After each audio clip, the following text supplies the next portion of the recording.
জোগাড় করেছিল সুখরঞ্জন বালি, মনে আছে আপনাদের? তাকে বুঝিয়ে শুনিয়ে টাকা পয়সা দিয়ে ঢাকায় নিয়ে আসা হলো। তিনি কোর্টে গেলেন, কোর্টে গিয়ে তিনি বললেন যে আমি মিথ্যা কথা আদালতে দাঁড়িয়ে বলতে পারবো না। এই কথা বলাই তার অপরাধ। এরপরে আর সুখরঞ্জন বালিকে খুঁজে পাওয়া গেল না। আদালতে তিনি সাক্ষী দেবেন, তাকে খোঁজা হচ্ছে, আদালত অঙ্গনে তাকে আর খুঁজে পাওয়া যাচ্ছে না। এরপরে 15-20 দিন পরে আবিষ্কার হলো যে তিনি ভারতের কারাগারে আছেন। জানেন তো আপনারা এটা? তার মানে বাংলাদেশের কারাগার দিল্লির সরকার নিয়ন্ত্রণ করত, আইন অঙ্গন দিল্লির সরকার নিয়ন্ত্রণ করত।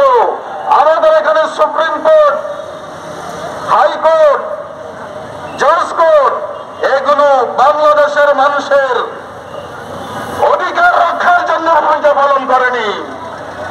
ভারতের মর্জি অনুযায়ী তারা বিচার কার্য পরিচালনা করেছে।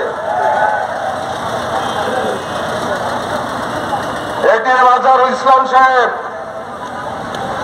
তার বিরুদ্ধে কোনো মামলা ছিল না, অন্যায়ভাবে তার বিরুদ্ধে মিথ্যা মামলা রচনা করেছে। তিনি একবার মুক্তিও পেয়েছেন, মুক্তি পেয়ে বাসায় এসেছেন, কয়েকদিন ছিলেন, কিন্তু এরপরে তাকে যুদ্ধ অপরাধের মামলা দিয়ে আবার গ্রেফতার করা হয়। আমাদের নেতৃবৃন্দকে ফাঁসি দেওয়ার প্রাক্কালে আদালতে যেসব সাক্ষী পেশ করা হয়, একজন সাক্ষীর ব্যাপারে কথা এসেছে যে 2 কিলোমিটার দূর থেকে তিনি দেখেছেন এই ব্যক্তিকে। 2 কিলোমিটার দূর থেকে কোনো ব্যক্তিকে দেখলে চেনা যায়? এই ধরনের গোজামিল দিয়ে অন্যায়ভাবে ভালো লোকগুলোকে তারা হত্যা করেছে। স্কাইফি কেলেঙ্কারির কথা আপনাদের মনে আছে?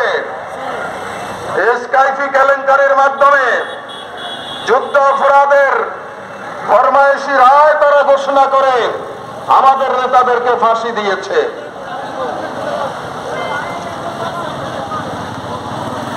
নিজামী সাহেবের বিরুদ্ধে অভিযোগ আনা হলো।